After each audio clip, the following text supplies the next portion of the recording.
शिवाजी महाराजांच्या विचाराचा कार्यकर्ता असूच शकत नाही.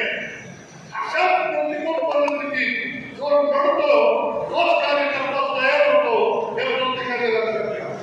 मग तुम्ही इथं सुरुवात करा. वॉर्ड विकासला कशी असली पाहिजे, तुमच्यावरती अन्याय होणारी वॉर्ड विकासला असेल तात्काळ या ठिकाणी आम्हाला कॉन्टॅक्ट करा. आम्ही बाजूला तुमचं मीटिंग कलेक्टर साहेबांपाशी घेऊन जाऊ. त्याच्यामध्ये